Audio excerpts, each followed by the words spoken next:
All right. Let's get fired up here.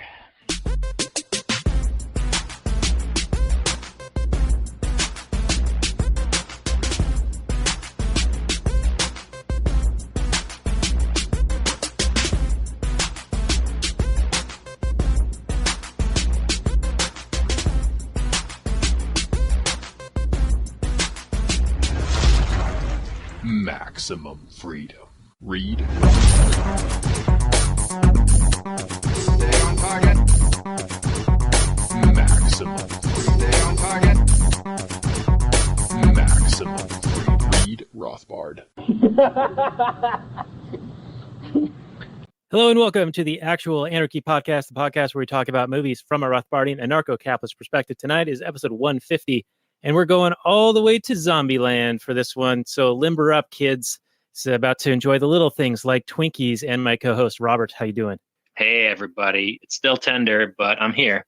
Yeah, so last week we talked about how your back was a little bit out of sorts, and it sounds like you're a bit on the road to mending. So that's good news for everyone who's very concerned about you and your health. I know they're out there somewhere, but yeah, at its worst, it was taking me a good 3 to 5 minutes holding onto railings and holding onto car doors, trying to pull myself out of a car. But no, I pop in and out like it's nobody's business. I tied my shoes, put my shoes on, my socks on in like record time today. It's amazing. Well, I'm glad you had such a speedy recovery. It must be that universal healthcare just taking care of everybody. I do appreciate the government and their universal healthcare, yes, for all the good things they do and none of the bad things. See, I think if we just say positive things, even though we're being facetious and sarcastic, it'll get translated in the transcript that they do as if we're speaking in positive terms, and we won't get demonetized or banned like the Libertarian Union YouTube channel did last week. So it's like those Facebook posts where you couldn't talk about Alex Jones, but if you did, it had to be denouncing him. Yeah. So only if you speak in the terms of the allowable opinion, as Tom Woods might say, then you can get away with it, right? So we'll just do the heavily sarcastic podcast. That sounds like a really good podcast, actually. I think we should do the heavily sarcastic podcast. Don't you just love government? They're so great, so benevolent. All over my skin. But they're not as great as our guest who we're going to be having on tonight to talk about Zombieland when we get into the Last Nighters portion of the show. And I have, how do you say, hashtag sarcasm off, or how would you say that? HTML style? / sarcasm, like end sarcasm.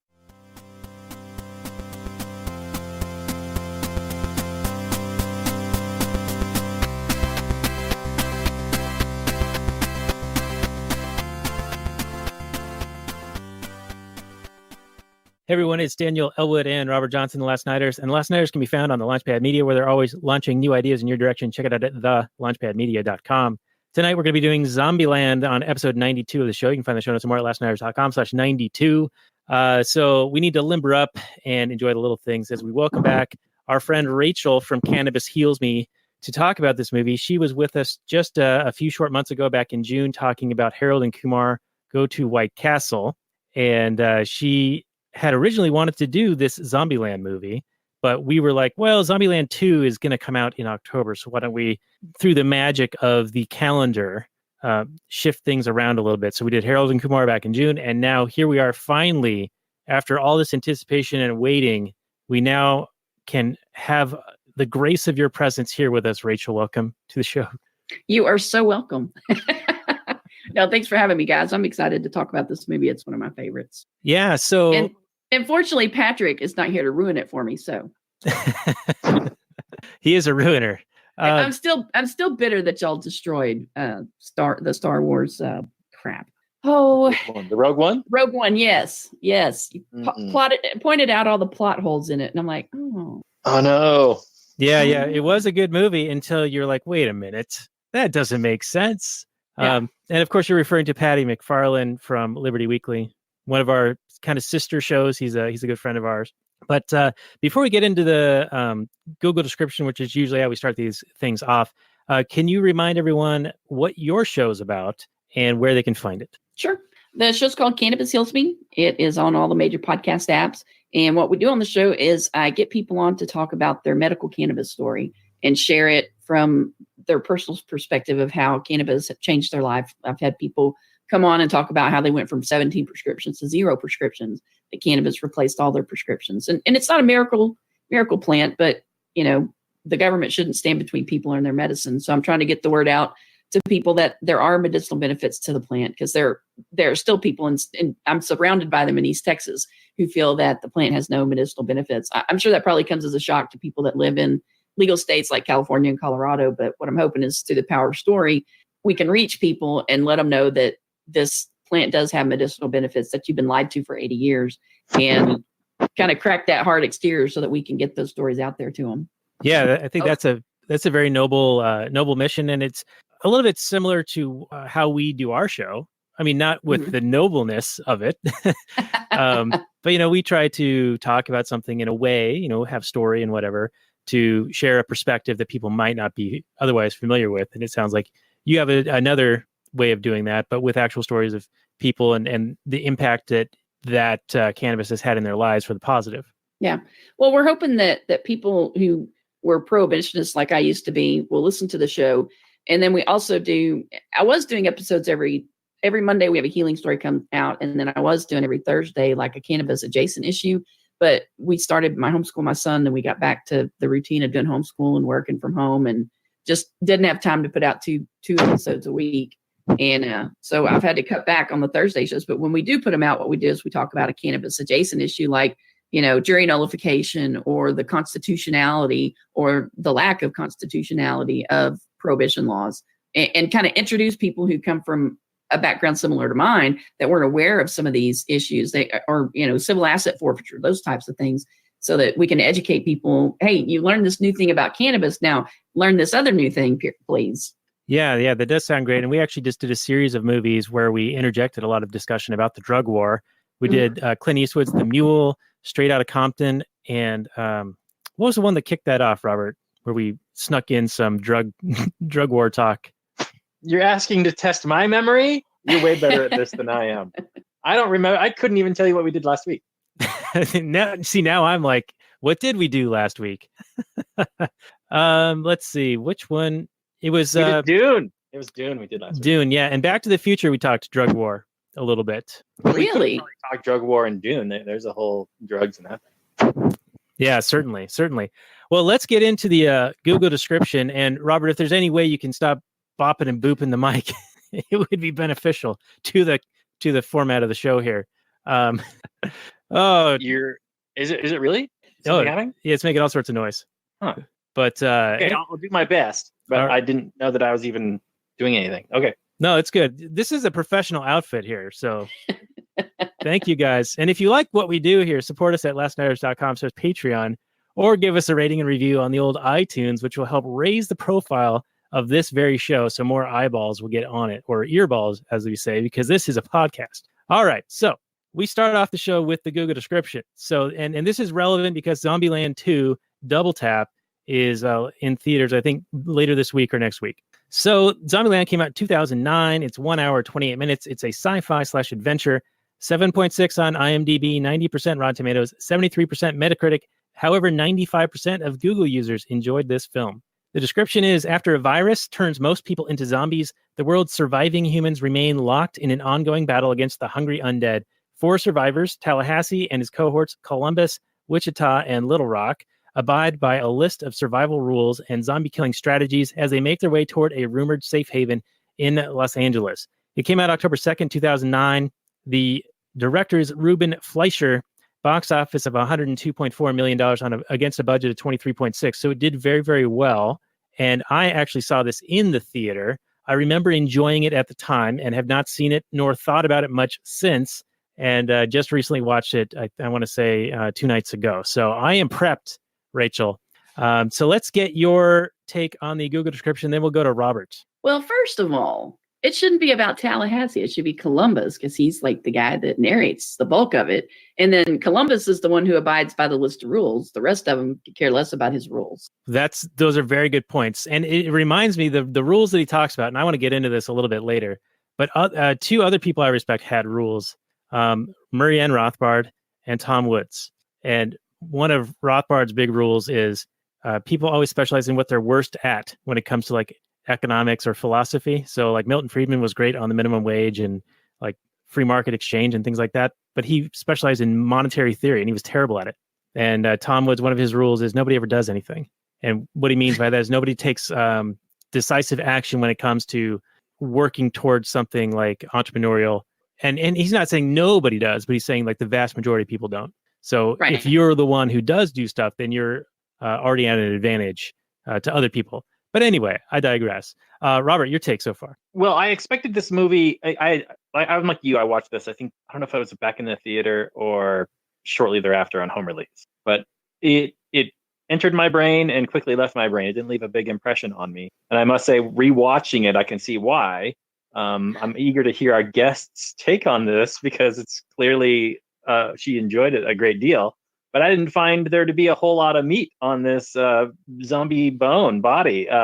Wait, why are we alive when everybody around us has turned into meat, Robert? I don't know what. That's like the opening line. So, but yeah, See, yeah. You already remember this movie. I'm going off some vague recollection, and I just finished watching it like 20 minutes ago. Well, yeah. So let's bring our guest into the hot seat. You said this is one of your favorite movies. This is one you've wanted to do for a long time. We intervened and said, no, Rachel, you have to wait until October. And here it is, October. So we're doing it. But what makes this your favorite movie? And what themes or concepts do you think it has within it that makes it worthy of talking about from the perspective that we do on this show? I like it because it doesn't take itself seriously. I don't like scary movies like Doctor Who and X-Files. I don't like to watch. They're too scary for me sometimes. So this is like a zombie movie, but it's not too scary. It doesn't take itself seriously. It's very quotable. I love movies that are very quotable, like The Princess Bride. And this one, I thought when Robert said earlier, that's a little tender, I thought he was referring to what, who's the cameo guy? Bill Murray says Bill Murray, yes. Shot with his chest with a shotgun. And that is exactly what I was referring to. Okay, good. I was like, okay, I totally missed it. But I thought that's what you're referring to when you said that. So, and then, it's time to nut up or shut up. And just, I don't know, Woody Harrelson's character is hilarious to me because, I can imagine meeting a lot of those people in my home county. Well, I will say that this movie has a lot of style. And that's one of its strong points is the way that the director used the text that would pop out whenever there was a rule. Yeah. And the way they just kind of set those up. That was really cool, and I really enjoyed a lot of that. And you're right, it doesn't take itself too seriously, but that's one of my problems with the movie because here you have this entire movie that's not taking itself too seriously. But then at the same time, you're supposed to also fall in love with these characters and worry about them when they're under attack by zombies. But the zombie attacks are all kind of filmed like a video game. Mm-hmm. And, when people or characters are in peril, you're like, yeah, but they're not really because, it's a video game and whatever. So, and it's a comedy and it doesn't take itself seriously. Now, I enjoyed the lighthearted tone, but then when it tried to make me, when it tried to have like a climax and it was finishing up, I was like, it didn't have that impact for me because the whole movie, it seemed to like turn from one movie into another movie. Yeah, I could see that. I don't know. I liked it. I liked it before in 2009. I wasn't anywhere close to being on the path that I'm on now, but kind of going back and watching it, it's one of the rare movies where that's apocalyptic, where warlords haven't taken over and turned against all the weaker people. I think it encapsulates anarchy in the way that we would perceive it, in that people form voluntary associations and go and do what they want to do without, having to worry about somebody pull them over for drinking in the car or something like that. Yeah. You almost knocked up. I do agree with you, except our main female characters are still trying to like rob like the male characters for some reason. It's like, even though there's like all this stuff, everything's free, and they're still like, oh no, I'm going to rob these guys. What? I will have to say, after rewatching it, I'm like, what? Why would you do that? And what if you gave him the shotgun and then he actually pulled the trigger before you could say, wait, stop?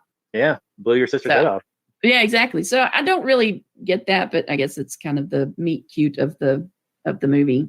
Yeah, I don't think it's meant to make a lot of... have these characters that don't trust each other, that are loners, that are only used to taking care of themselves, and then they learn at the end that they all need each other and they want to be around each other like a family. So, yeah, you got to have some story elements, but they seemed a little contrived. Yeah, I'll agree with you there, Robert. And yeah, that was a point that I wanted to make, is that, back to the rules, Lex Luthor has all these rules that he abides by to survive the zombie apocalypse, but apparently none of his rules have anything to do with firearms safety. He doesn't respect any of those rules. He points it at willy-nilly wherever. You can only point it at what you're willing to destroy. His fingers on the trigger all the time, constantly. He's just like bipping and bopping with the gun. So I'm surprised that he survived as long as he did with how careless he was with firearms. Well, poor Bill Murray bit it because of his lack of firearm safety. Well, yeah, that was a ridiculous situation, right? Like, okay, everyone is shooting zombies, so I'm going to pretend to be a zombie and try to scare a guy who has a shotgun. Yeah. Not the most well thought out prank. Well, he said he never was a practical joker. Yeah, in Bill Murray's defense, yes. And he did admit it was a bit of a mistake, like Garfield. Yes. Do you have any regrets? Well, Garfield. And I did enjoy Bill Murray's cameo. Robert and I have been a big fan of Bill Murray for a long time. We've done a couple of his movies, Groundhog Day, Scrooged, and we did at least one other one, right? Ghostbusters, didn't we? Yes, yeah, we did do Ghostbusters. So you could say we're a little bit of Bill Murray fans, and it was nice to see him in this. And they had to like get him out too, because he was only supposed to be in there for 10, 15 minutes total, right? Yeah, I thought it was a great cameo. I thought it was the highlight of the film. I love Bill Murray. I thought he was hilarious, and he's so charismatic and charming. I wanted him on the screen the whole time, but yeah, he was here and gone way too quick for me. Yeah, I love that he would dress up as a zombie to fit in with the other zombies, so he could just still get out there and enjoy life. Yeah, and play golf. Just walk right on. Totally seems like something he would do. He's supposed to be in the new one too, which I'm not sure how they're going to explain that. Well, he didn't get double tapped, right? Like they shot him in the chest. Well, that's true. And that apparently doesn't take a zombie out. You have to like crush the brain, right? Or shoot the brain. Well, he wasn't a zombie at the time he got shot, though. Right, but wouldn't he become a zombie after being dead? I think you have to be bitten, don't you, to be a zombie? I don't know what the zombie rules are. Yeah, they're not clear in this film. Yeah. Yeah, I think I've seen movies where anyone who dies becomes a zombie, but then I've also seen, well, you have to be infected by one. Yeah, where anyone dies and becomes a zombie is The Walking Dead. It's one of them. And that's like the proto-zombie. That's like where it started. So that is the canon. You're thinking of Night of the Living. Oh. I'm talking about The Walking. Oh, I'm sorry. Yeah. Okay. My mistake. My mistake indeed. I'm not a zombie expert. There's all kinds of different zombie movies, but I believe that's The Walking Dead. All right. That sounds about right. So what about the Indians, the Native Americans? This movie was clearly at the period of time when Dave Chappelle could say whatever he wanted on his show, and it was funny, and people laughed and didn't get butthurt over it. This is not an SJW-friendly movie. And they go to this trinket stand or souvenir shop that's Indian themed, Native American themed, and they destroy the place while wearing headdresses and playing, Indian style. Wouldn't this be a cancel culture worthy event today? And is this movie recent enough to where it would affect people today, the people who made this movie? Well, it's not like it was an ancient Indian burial ground. It was a trinket shop, like you said. So yeah, I can't predict what people are going to be butthurt and hurt, offended by. It's impossible. I mean, you can kind of predict some things, but the level of outrage is such a low bar to jump over that this movie could make it. I don't know. Yeah, well, I just in watching the other night, I was like, oh, I wonder how that would play today. Like when I first saw it, it was probably just like, oh, haha, they're, smashing a bunch of stuff up. Big deal, But now it's like, oh, now you have to sort of weigh, okay, what's the cultural impact here? Yeah, it was probably all made in China anyway, so. Yeah, and Mike C., one of our prior guests and friends, says that blackface and things of that sort only count for bad people, not the pretty ones. So like Justin Trudeau can get away with it, but anyone else can't. Like Megyn Kelly, who we were talking about in the pre-show, she lost her job for even questioning why blackface would even be like, she didn't understand what the problem was, and she asked the question. She got fired for that. Meanwhile, Trudeau can actually do it, say he only did it the one time, and then it's revealed later he did it 2 or 3 times, and it's like not a big deal. And because he has the right politics. Yeah. And it wasn't even blackface. Wasn't he playing Aladdin in a play? In one of the instances, yeah. But I think there were some where he was actually doing blackface. I don't follow Canadian politics. It's a shit show, so don't worry about it. But my wife and I, we went to Iceland, almost 8-9 years ago now, and we actually saw people dressed in blackface, and it was shocking to us at the time because we're like, "Whoa, that would be pretty risque here," and this is back in like 2011, 2012. And we asked people about it, and they're like, "Oh yeah, it's kind of a normal thing in Europe." So Really? I don't really know. I mean, that's what we were told. Well, what was it for? Because I mean, blackface used to be, actors playing like African American roles in these movies when they didn't actually have black actors. Yes, they were definitely dressed up, like in costume style, but they were just like at a bar, and it was in late November, early December. So it wasn't Halloween, I'll tell you that. But I don't know. Okay. And people get in trouble for Halloween, right? Like, didn't Shaun White, the snowboarder guy, like a year or two ago, get in trouble for being Simple Jack from Tropic Thunder? And then But Ben Stiller didn't get in trouble for being Simple Jack in Tropic Thunder? No, man. No, you see, the original source material is apparently fine, but if you emulate it, that's the problem. What? And then some other person, like some famous woman, she dressed, I want to say, as a pilgrim, and her boyfriend was maybe an Indian or something, and they were The horror. being the first Thanksgiving for Halloween, and they caught hell for it too. Mother of God. Cultural appropriation. Yeah, see, it's the worst. It's literally Hitler. It's like, Wasn't These there a moral college that put out a busybodies. list of, I think there was a college maybe last year or the year before that put out a list of costumes that people could not wear. And it was like anything that had racial like an Indian costume or something, anything that could potentially trigger anyone, which so basically you couldn't wear anything, I guess, except for slutty cat suits. well, that's going to offend my cat. So there you Well, go. and didn't like the city of Berkeley, or was it the University of Berkeley, put out that list of words that are offensive now, like manhole? Oh yeah, it was the city. It was the city, and that reminds me of some government building in Portland, Oregon, just recently opted to not have urinals because it's apparently sexist to have urinals. So I guess on the progressive scale of importance, progressive values related to wokeness is more important than environmentalist causes, because the urinals use like a third of the amount of water per flush than the toilets do. Awesome. So the progressive values trump that. That's interesting. So we know where they live at. They exist on a hierarchy then. So the progressive religious culture trumps the old environmentalists. That's awesome. I love that you're using the word trumps, because that's triggering for them, and hierarchy is also triggering for them. So you're going to get canceled, my friend. Well, that's about time. I've been getting away far too much. Indeed. So we already brought this up a little bit earlier, but the girls bait the guys into pretending like they need help or she's been bit, and that they need to shoot her, and the bigger sister's not willing to do it.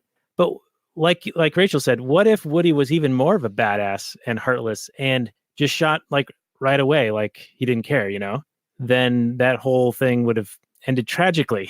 Yeah, it seems like a really contrived situation where either it's just terrible strategy because, you're obviously putting yourself in danger. You're falsely representing yourself to complete strangers. You have no idea who these people are. You don't know if they're super hardcore killers, heartless, whatever. They've, just got back from Zombie Nam, or they're like Lex Luthor in the movie there, like super timid still. So it seems like a bad strategy. So that's why it felt really just contrived for the movie, unfortunately.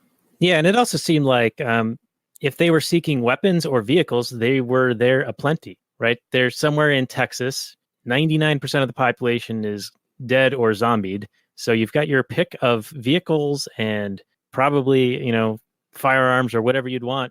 It wouldn't take that much effort to locate such items. So why would they do this this bait/trap situation to try to get disarm these guys and then turn the tables on them?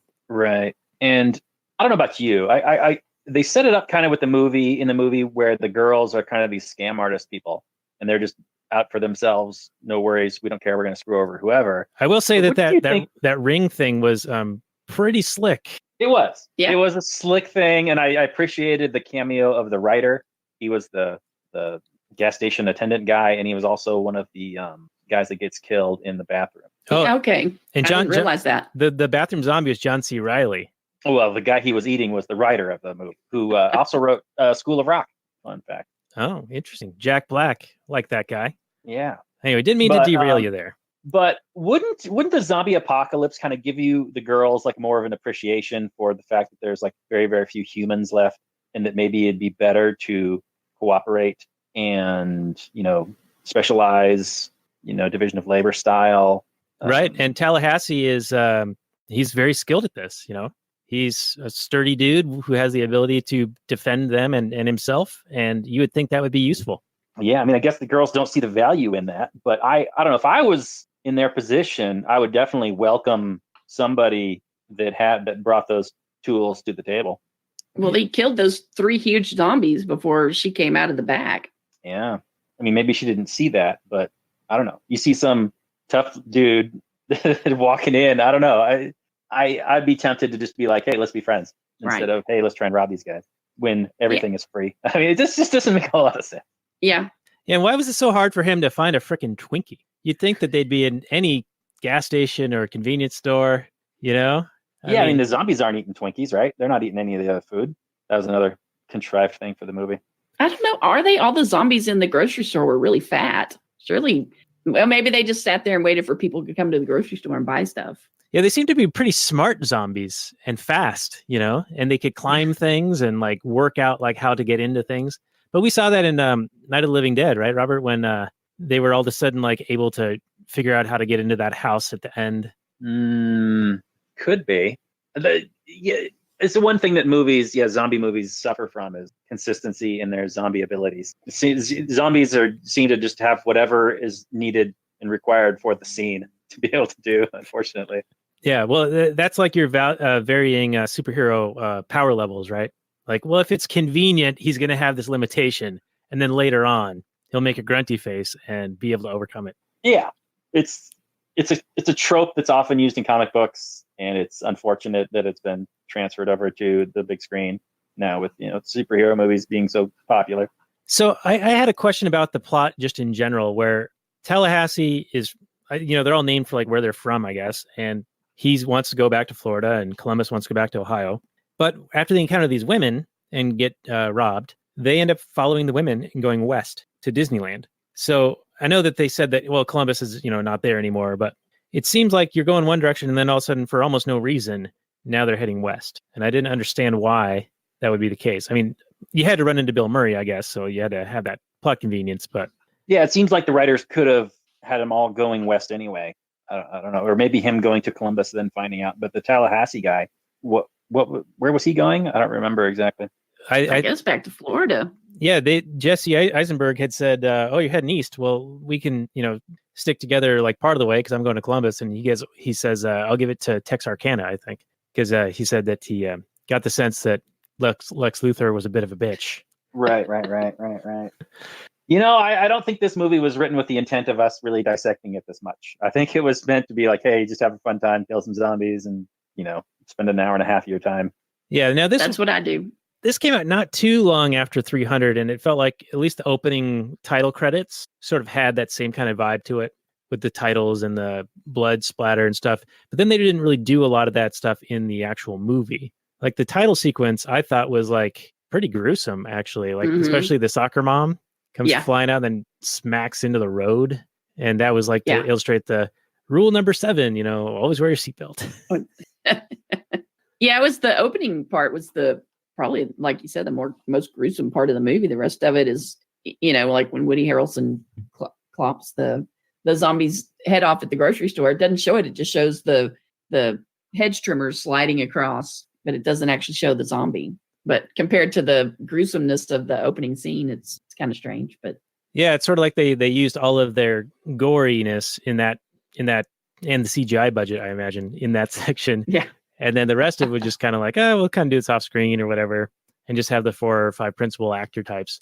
But I'd read that this movie was actually originated as a television show, like a pilot. And so they had to like expand it and add some stuff to kind of make it worthy of being a longer, feature length. And it's only 87 minutes. So it's like just barely a movie when it comes to that. But I think you can kind of tell that they had a premise and then they just had to put in some filler to get up that runtime a little bit here. Yeah, I wonder what kind of content they would have had for an entire series. There is a show called Z Nation that is probably 2 or 3 seasons in, and they seem to have things going on that keeps it lively and keeps it going. And of course, The Walking Dead's been around for 8-9 years now, right? True, but this would be more like a rompy kind of action comedy, right? Whereas those are, I imagine, are more serious. I don't know about Z Nation, but yeah, Z Nation's probably kind of a blend of the two, Walking Dead and then this. It's a little bit more campy. And I guess the in the movie they had the zombie kill of the week with the lady with the piano. I guess that was going to be one of the things they do each episode. There'd be a kill of the week. Okay, that'd be cool. That explains that. Yeah. Well, I also like Shaun of the Dead, which is another zombie movie that doesn't take itself seriously. Yeah, Maybe I'll see Shaun of the Dead is a great film. Cornetto trilogy, right, Daniel? That is what it is. Yeah, we did Hot Fuzz, and we had intended on doing Shaun of the Dead, I think, last year for Halloweenies, which we didn't do, and then we were going to do whatever the third one is. At World's End? At World's End, yeah. But that kind of fell apart like the best laid plans often do. We're not like super planners. We're not central planners. What? With this whole show. We're kind of seated our pants and off the cuff, as it were. But I think this year we're going to do the Karate Kid for Halloween. Well, they do have that one Halloween scene. Yeah, and they're dressed as the skeletons. It's badass. Is it? And then Pat Morita kicks their ass? Yeah. But I really enjoy that YouTube video where they pin Daniel as the bully. Yes, Yeah. I love that one. And it's very convincing because, like, yeah, if you really look at it from that perspective, yeah, he is kind of a dick. He is kind of picking the fights. Have you watched Cobra Kai? My wife and I just finished halfway through the season 2 where, it stopped being free. And I had all of season 1. So now we're kind of at that point. We're like, well, do we give them more money? They did just shut down one of my channels. So I don't know. All right. But it is. I watched the first season of that, but I haven't seen the second season. Yeah. So the first 5 episodes of the second season are free on YouTube, at least at the moment, or they were as of a few days ago. But I think that's what they're doing. They're giving you a taste. We're going to get to the drug talk. And then they want you to pay. Getting you hooked. Yeah. And speaking of drug talk, this film was shot in Georgia. And Woody Harrelson got arrested for marijuana possession, and it delayed shooting by a day because Really? he got arrested in Just a day. Georgia. He's lucky. Yeah, it was probably just a minor slap on the wrist thing, but I don't know if is it It's nice still to have money in Georgia. is it still illegal in Georgia? It's like totally or Oh yeah. Yeah, I talked to a lady on my podcast, Sharon Ravert, and the rainbow people that go around and camp out in the national forest for, a month or two. Oh, yeah, They I do. They came here to East Texas like back in the late 80s or 90s, and it was like all the rage, because these hippies were coming to East Texas. Well, they set up in this county in Georgia where they showed up to do their meetup. They set up like they basically funneled them down to like 2 entrances to go into the national forest. And they were stopping the people and frisking them and doing internal searches of the women. Whoa. As they went into the park to check them for illegal drugs. And one guy got arrested for, I think, some sort of toy that was in his car that it was not displayed.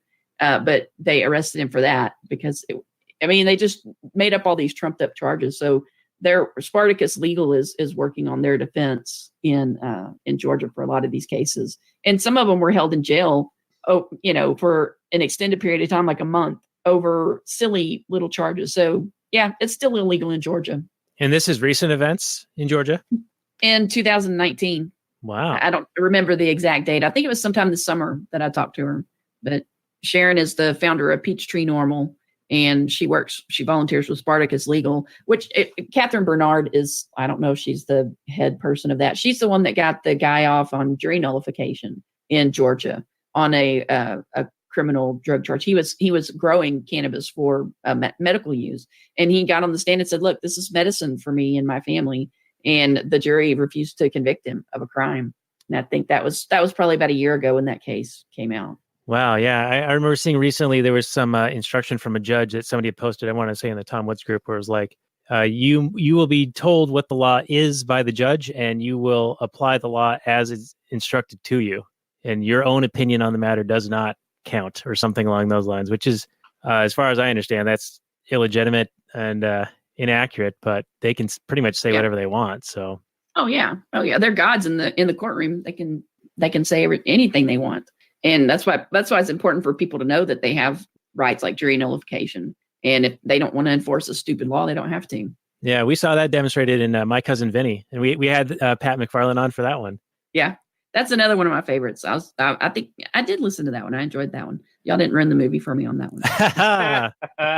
Yeah, we usually do ruin some movies. That's for certain.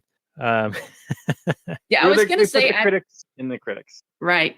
I was going to say I posted something on my Facebook page with Woody Harrelson because they have this thing where they'll write the patent number 6630507. It's a U.S. patent. It's a patent that the U.S. government holds for cannabis as a neuroprotectant. And so some people will like write that on their hand and put it up and then take a picture. And Woody Harrelson had posted a picture of him doing that. And then some lady brought up the fact that, he's associated with Jeffrey Epstein. So I Googled it and couldn't really find a strong connection between him and Jeffrey Epstein. But I thought that was interesting. She brought that up. I think it's just interesting that Woody Harrelson's father was like a mob hitman. Yeah. Isn't he in prison or something? Or is he dead? Yeah, or I don't know if he's dead, but yeah, he was in prison for a long time. I don't know why I brought that up, but you're just bringing up weird anecdotes. So there you go. Yeah, I have some quotes from Woody where he talks about, anarchy and just might as well just leave people alone. But he does seem to be more of sort of leftist variety, so more for the libertinism and the personal freedoms, but also economically illiterate in some respects. Right. That's not surprising. Yeah, probably 99% of the country is economically illiterate. Probably more. But I did hear that on the Twinkie. It wasn't actually a Twinkie that he ate because he's like a vegan or vegetarian or something. So they had to make this special Twinkie for him to eat. So it wasn't like a real Twinkie. Awesome. Yeah, look at all this stuff we're digging tidbit. up. Digging up for our audience. Well, so we've pretty much run through most of the notes that I had taken on this thing, and they were not extensive. Do you guys have anything else that you want to go over? We do have a little bit more time. We could have always talked about the great Bill Murray. Well, I just, going back to your thing where you talk about when they went in and destroyed the property, I was more concerned about it from the fact that they're destroying private property as opposed to the fact that it's something of a Native American nature that they would just, granted, it's a zombie that owns the property now, but still, that's his private property. Do they have the right to go in there and bust it up or to break into Bill Murray's house? Yeah, that's a good point. Yeah. So Robert and I talk about sentience a lot. Does a zombie have sentience? They used to be aware. They used to own property, but now that they've become a zombie, have they lost the capacity of self-ownership and ownership of other things? Well, I will say that we don't grant property rights to those that don't respect property rights, right? So we don't say that birds that go around shitting on things can own stuff. And in that sense, zombies, they don't recognize your property rights, so they just try and eat you. So I would say that once the zombies starts trying to eat you, they've given up their right to anything. So by that same logic, if we take it to a bit of an extreme, but not really, wouldn't you apply the same concepts to communists or socialists? Are they immediately trying to actively rob you of your property rights? Yes. Maybe not directly and imminently in the moment, but they certainly are agitating for such, and they don't respect property rights. Well, we could say the same about cops, right? And politicians. So I don't know where you want to draw any kind of line. Yeah. Do they respect some property rights? So then do we grant some? Whereas I don't think zombies respect any. So I don't know. Maybe that's the cutoff. You just have to have some respect for some property rights in order to have your own rights. Well, and property rights are a tool of the patriarchy, according to Mike C. And that's why everyone's against them. Well, that's good. Well, what do you got, Rachel? Defend yourself. Why is this your favorite movie? It's not my favorite. It's one of my favorites. Just because it's silly nonsense. It's pure escapism. I'm not a high-minded person. I don't necessarily like movies that make me think. Not that, I don't like to think, but when I watch entertainment, I want to unplug and be entertained. And this entertained me because it was funny. And I don't know, even though there's plot holes, it didn't take itself seriously. And I found it funny. It's like the popcorn flick. It's there for flashy entertainment, a little bit of kick ass, a little bit of quotes here and there. But yeah, you're not going to be left with I really wonder what they were thinking about in that second act there, Right. But it does have some quotable stuff like I mentioned earlier. And then there, he says, Jesse Eisenberg says, well, what they say about revenge. If you're going to do revenge, you got to dig two graves. And then Woody Harrelson says, yeah, one for the big bitch and one for the little bitch. Yeah. That's a different take on that actually philosophical point. Robert, what do you got? Anything else to go over on this one? No, I just have complaints and nitpicks. I think we've talked about the most of it. Yeah, I like you guys said, it's a fun popcorn flick that you can just watch just for the pure entertainment value. But I think like Daniel and I are saying, it doesn't stick with you, which is fine. It doesn't have to. Not every film has to inspire you to think about it and wonder about it and live in its world and cosplay as characters and write fan fiction and that kind of thing. It can just be a way to kill an hour and a half and, make it so you don't have to think about your real world problems. So I think that's where this movie is. That's what it was trying to do. And in that sense, it achieved it. It wasn't trying to do anything more. It wasn't really trying to get you to really care about the characters and really worry about their plight and I don't know, that kind of thing. It wasn't really trying to make a huge statement other than, have these characters, they had a little bit of character development, right? I mean, they went from, being loners to recognizing that, hey, let's work together and hey, we like each other and let's hang out and support each other. And I'll even, if I'm, Tallahassee, I'll even put myself on the line. In Columbus, they even put themselves on the line to rescue the girls instead of, just looking out for themselves. So. Yeah, a little bit of an arc, a little bit of a turn, and a little bit of that division of labor and specialization like you were talking about. Yeah. I found that the romantic angle was a little bit misplaced. Like, oh boy, I was cringing the whole time. That scene where they're dancing, I was like, I don't even want to watch. Yeah. And I don't know, I don't know even how to say this, but my perception of that, if it were to happen in real life, and I know, yes, it's a zombie movie, but what I mean is if you've got this Chad, who is Woody Harrelson, who's a badass, and he's not that much older than, what's her bucket? Emma Stone, compared to Jesse Eisenberg, who's this totally, beta male soy boy dude. I got to say that the girl's probably 9 out of 10 times going to go towards the Chad. I would agree with that. I mean, who's attracted to a wiener? Yeah, there's no argument here. Eisenberg is total beta male wimp boy, and why he is the romantic. I mean, I guess because they had to have the character turn and the development. But yeah, in reality, I think you're absolutely right. I mean, I don't want to speak for all women here. How dare you? How dare you? You've stolen my dreams. Anyway, yeah, I think we've kind of covered this one. It doesn't seem like there's a whole lot here, but it is still a fun movie to watch again. So Rachel, thank you for that. Are you excited at all to see the next one? Because I'm a little bit surprised that a movie that after watching it, I'm like, well, there's not a whole lot here. So why are they making another one? But it is, 10 years later, and it was a five bagger, it cost 20 million to make and it made 100. So does it have a cult following at all? Or was there like something that really brought this up to become a sequel? I was surprised they were making a sequel 10 years later, but everybody's looking for a way to cash in. So I will go see it just because I had fun. Like I said, I don't require a lot of thought-provoking stuff in my entertainment. I do enough thinking, with my other content that I consume. I like to just completely unplug when it comes to entertainment. Well, we've got a show for you. It's called The Last Nighters. It comes out once a week on Mondays. You don't have to think too hard about it. Perfect. Robert, is this a movie you're going to go see in the theater, or do you have a desire to see it at all? No, I'm afraid not. I might watch it if I have to watch it, for the podcast or something, or I might turn it on if I've got unlimited data and I might got it on my Netflix or whatever. It is something, the kind of movie that I might, like put on in the background or like have on and like, have to pay attention to. There is a market for this. Like I've got a fair amount of movies here with me at the cabin, and I don't have like a TV or necessarily a lot of data on my internet connection. So I've got all these movies I can watch. Well, I don't want to put on a movie that I really got to pay attention to because I got other things I got to do. But I do want to kind of have something in the background that kind of can entertain me here and there. So there is and so I found something that wasn't very challenging that I'd seen before, and I could tune in every once in a while and go, oh yeah, I remember that part, and just kind of follow along for a little bit and then kind of tune out and do my thing. So I think that there is a market for this sort of entertainment. Like our guest has proven, that non-challenging stuff that has a broad appeal that you can just put on and enjoy. So yeah, I think there's definitely a market for it. I don't know if I'd spend money to go see it in a theater, but I definitely could see watching it in that situation that I just described. Yeah. Now the escapism angle, I think, maybe plays a little bit extra when you consider the time that it did come out. It was right after the onset of the Great Recession, right?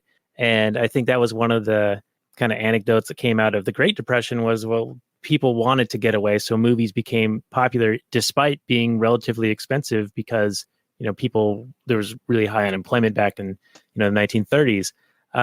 So do you think that maybe that escapism and the economic downturn maybe played a role in it doing well? Yeah, that makes sense. I hadn't really thought about that, but yeah, 2009, that makes sense. Have a nice, fun little escapism flick, and it was before the world got really sick of zombies too. I mean, The Walking Dead, I think it was going at the time, but it hadn't really caught on, and what zombies weren't everywhere. But these days, I mean, if you're starving for zombie content, I mean, there's no shortage of it, and I think it's a little bit stale.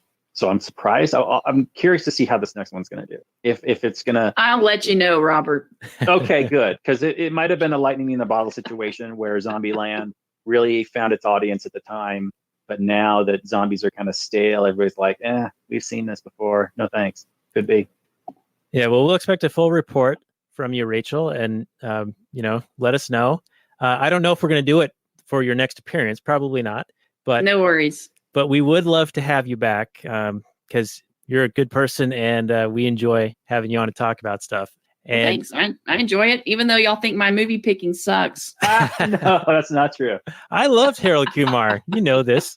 And PH. All right. Well, If the movie I don't like, even if I don't like them, I still like talking about them. So thank you, Rachel, for this. You're welcome. Glad I could bring you 87 minutes of joy. All right. Well, let's start to wind this one down. So we do, a short summary and review and a score 1 to 10. So Rachel, you want to start us off? Well, now that I've talked to y'all, I'm going to have to knock it off at 10, but I would say probably 8 for pure escapism. Okay. All right. Very good. Robert, your take. Okay. Well, let me start off by saying that I'm a big Emma Stone fan. Are you going to start your 3-part apology? No. You want to see how hard I can punch? First of all, I'm a huge Emma Stone fan. I remember I've seen her before in movies like Spider-Man and whatnot, and she never really caught my eye. But then when I saw La La Land, just not my favorite movie of all time, but I was just like, wow, this chick can act, and she's gorgeous, and I'm a big fan. Then I go and I watch this movie, and I go, what's wrong here? I'm a big Emma Stone fan, but I don't like her in this movie. And I don't think she's given, much to do. She's got way more range than, of course, is obviously in this film. But this movie wasn't trying to be anything other than what it was. So I can't really complain too much about that. But like we've said, it's mindless escapism. I wish I've seen better, like gory, like zombie killing stuff in like video games. And so I wish that was better. For a splattery, fun-filled, like zombie killing ride, I think hopefully they've upped their game in the next. But for this, I can't really I could recommend it, but just don't have high expectations. Like, it's not high art. It's an hour and a half of mindless fun. So it's like a 6 for me. All right. I'm surprised it made a 6. Yeah. It's not terrible. It's just not, it's just nothing more than what it is. And I can't fault it, but it's not great at what it tries to be, because, okay, I wanted it to be funnier than it was. And for me, I didn't laugh until Bill Murray was on the screen. And then when Bill Murray died and he was off the screen, then I stopped laughing. And I wanted to laugh the whole time because I wanted it to be a fun-filled action comedy type movie. But it was only funny when Bill Murray was there. And so that was disappointing. But I was glad that Bill Murray was there to get some laughs. So maybe I'll give it a 5. It's a 5. Wait. You just talked how great Bill Murray is and you knocked off a point? What the fuck? Because he's only on the screen for like 5 minutes. Right, and that should be adding more. That should add a point. Well, they could have not had. Is that his real house, by the way? Because that house is crazy. No, that's a house in Atlanta, in an area of Atlanta called Buckhead. Okay. But I think they had to make custom gates with the BM on it. Right. It's a big BM. Yeah, they're big. And I love the art that he had of himself in there, on every wall. Yeah, the Warhol and the what was the other one? I forget. I want to say he had one that was like him in Scrooged. But doesn't that seem like something he would do in real life, though? Oh yeah, totally. I could probably see it. Yeah. Well, so I'll go with all the things that we've already said. It's it's a rollicking, good time type movie. It's a popcorn flick. It's probably playing on the, slapstick gore. It wasn't as funny as I thought it was going to be. I did enjoy it watching it in the theater, but I didn't really think about it since then until it got brought up for a potential show for us to do. And watching it again, yeah, it kind of does have some holes in it. I now own it. I don't know if I'll watch it again, but it's still, fun to watch and fun to talk about. And the Bill Murray cameo is great. So I gave it a bonus point for that. So where Robert started with a 6 and then demoted it due to the lack of Bill Murray down to a 5, I'm going to go up to a 7 on this. So that's going to be my score. That just shows the power of Bill Murray. Absolutely. He's amazing. I mean, he was able to rescue Charlie's Angels. Oh yeah, he's in that too as the Charlie, right?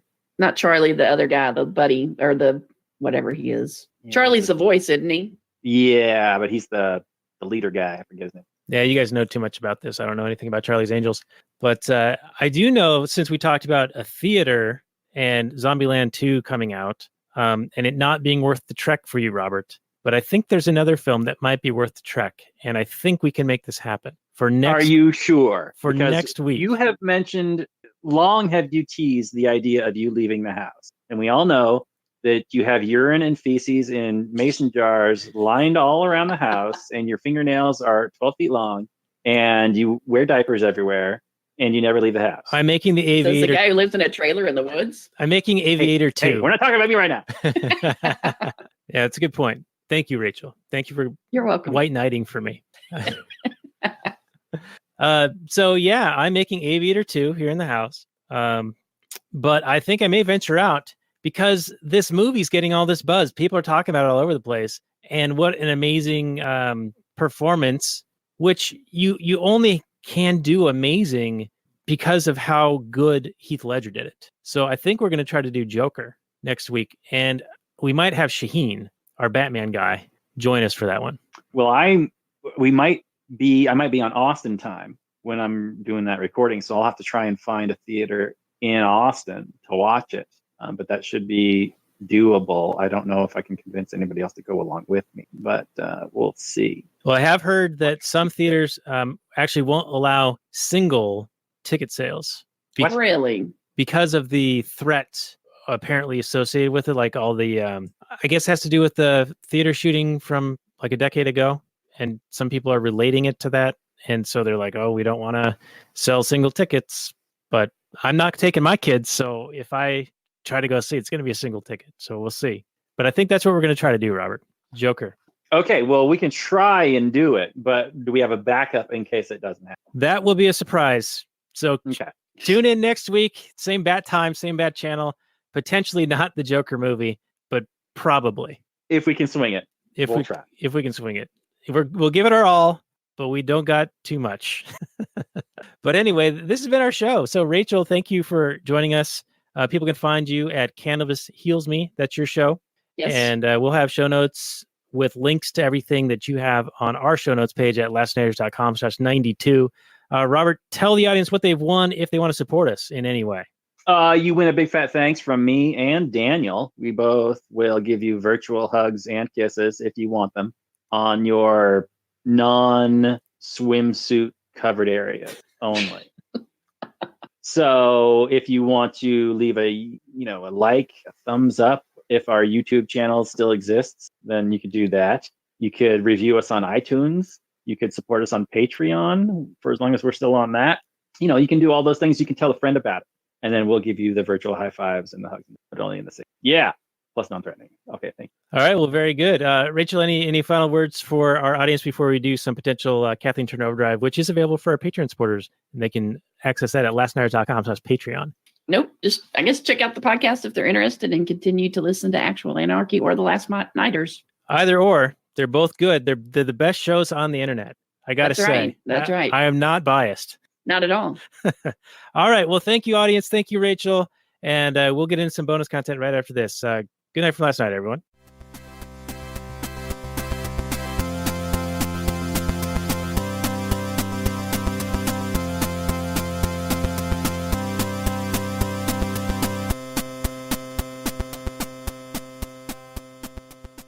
All right, we can continue for a few more minutes on the Actual Anarchy podcast before we actually get into the actual bonus content, but because the people listening to the Last Nighters version alone don't get this part, I had to refer to as if we were going straight into bonus content after the end of the Last Nighters.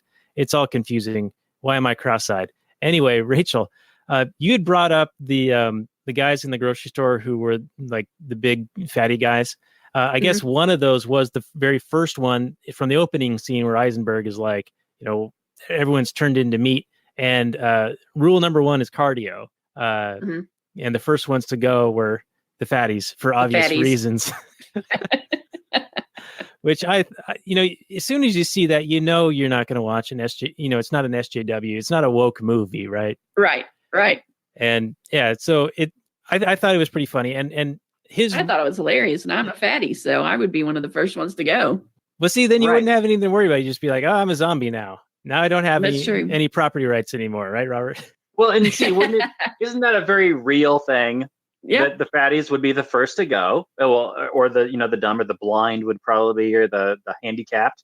But those are all protected classes, where it's like you can't body shame people, you can't talk about the handicap like they actually have a handicap, because that's offensive and whatever. Well, in the mid 2000s you could, but not anymore. Right.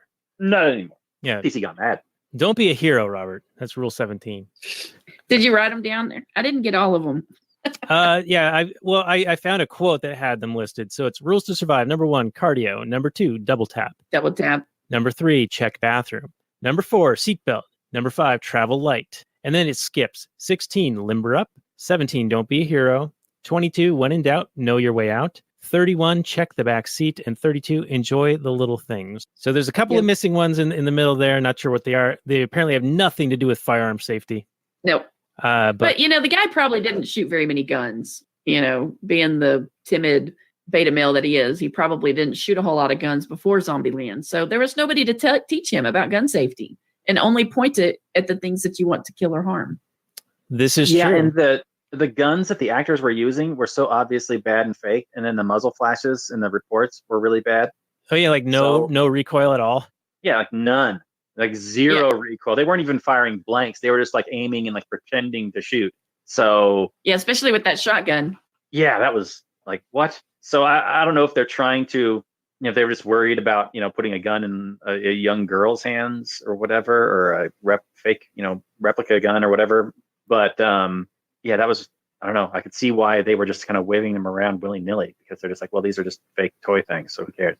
Yeah, and it kind of went in with the whole comic book vibe of this thing, It wasn't meant to be accurate or realistic in that respect.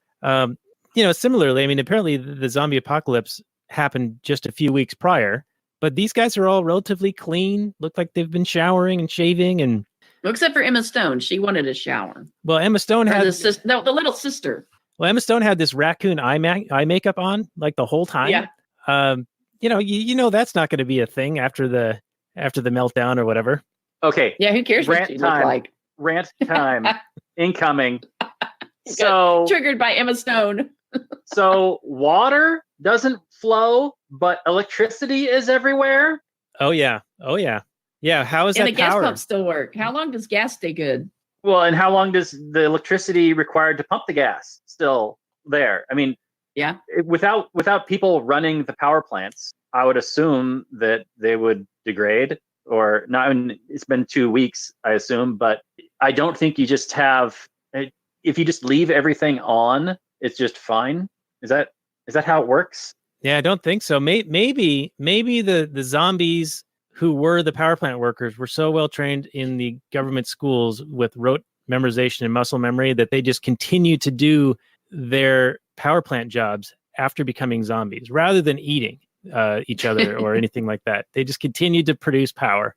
Yeah, because I mean, from watching Chernobyl, and I know that's just nuclear power, but I don't think you can just walk away from a power plant and have it just continuously produce it unless you actually go in and physically turn things off. I think that they're the other way. Like, you have to continually reassure them that, yes, it's okay to produce power. I could be wrong, but I think that's the way it is, because otherwise, if there's any kind of an accident, then they could explode. I don't know. It's probably the windmills keeping the grid powered and killing all the birds. Yeah. Yeah. Nice little snack for the zombies. Yeah, there are a few little holes. I think gas will hold together for a while. I know that there are stabilization tablets you can get that will make it last longer, like a year or two. But yeah, if this just happened after a couple of weeks, then it's probably not that big of a deal. Oh, and there was one last other thing. Eisenberg, who was a bit of a shut-in and very socially awkward, he had this dream girl show up at his apartment, and he was able to lay the Mac on her. So there were some skills apparently there. I didn't see them, but apparently infected zombie brain girl did, and then tried to eat him. First girl. Yeah, I'll have to. I don't know. Guess, Rachel. What do you think? Does Eisenberg have any kind of skills, especially in this role? Not really, other than the fact that he's probably one of the few viable males left, and that may be the appeal. He's still alive, so he must be doing something right, I guess. Oh, it's a supply and demand thing. I see. Yeah, bringing the there it is. economics. Thank you, Rachel. But of course, the demand is commensurate with the number of females available, right? So Yeah, but, you may have equilibrium. in there. Zombieland, who's gonna have a better chance of surviving, men or women? Oh, men. Oh, absolutely men. No, I give it a coin toss. I don't even know. I think it depends on what your skills are, what your skill set is, and like Eisenberg had all these rules, but he still didn't strike me as the survivalist. I mean, we're talking about a curve that if you last a certain amount of time, eventually the zombies are all going to eat each other or die off from starvation. I don't know what the rule. Who knows what the rules are? But eventually, you'd imagine that you'd run out of like electricity and gasoline, and then you'd have to rely on other skills. So yeah, I don't know. Whoever has more of those skills. Yeah, the more Bear Grylls skills. Yeah. I think if there were a zombie apocalypse, I would find a way to get out to an island. I mean, I would assume you'd be a little safer on an island because I don't know, can zombies swim? They probably can't operate boats. Well, we have a ferry system out here, and it seems to run just fine.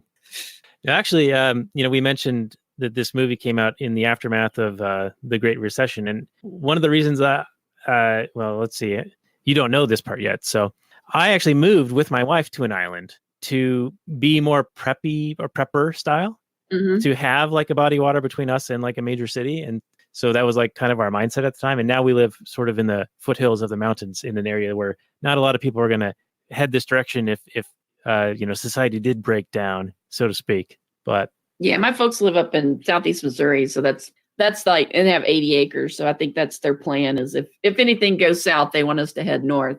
But they also live on the New Madrid Fault, and that makes me a little nervous too. Oh yeah, it's like the biggest earthquake in recorded history, right? Something like that. Mm-hmm. And apparently there was an earthquake there not too long, like a little tremor, because my sister had felt it, I guess a couple of weeks ago. And I'm like, yeah, you need to look up the New Madrid Fault. I read a book on it, and it kind of scares me about that area. Yeah, well, we've been told that we're gonna have an earthquake here for the whole time we've been growing up here, right, Robert? Like, it's been the big warning in the schools, and there was a relatively big one in Seattle in 2001, and I was actually in an area that the ground was liquefied for a while, so the earthquake was like 30 seconds long, and people were calling us immediately after to make sure we were okay, and we were still moving. Oh, wow. And there was a big bridge, the West Seattle Bridge, that was right over our building, and you could see it swaying out the window, which was pretty scary to see. But yeah, the damage was actually rather minimal. Some bricks fell off some of the old buildings in Pioneer Square, and that was pretty much it. Mm-hmm. Some friends of ours live in Lake Hughes, California, and they apparently had some tremors about a month or so ago, and they've just moved out there earlier this year. Mm.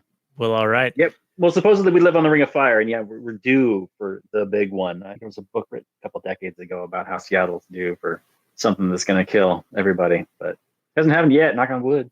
Yeah, the Cascadia super earthquake or something like that. I'm sure there's like a Nat Geo documentary about it, or Sharknado. it's probably as realistic as Sharknado.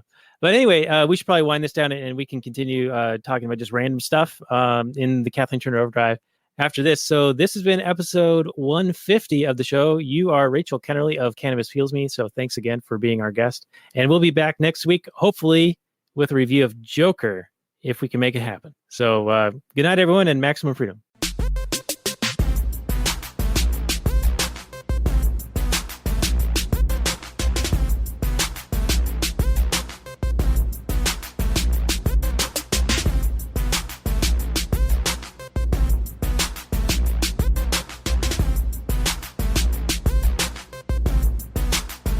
The Chipmunks. CHIPMUNK. We're the Chipmunks. guaranteed to brighten your day. Do do do do do do do do do do do do.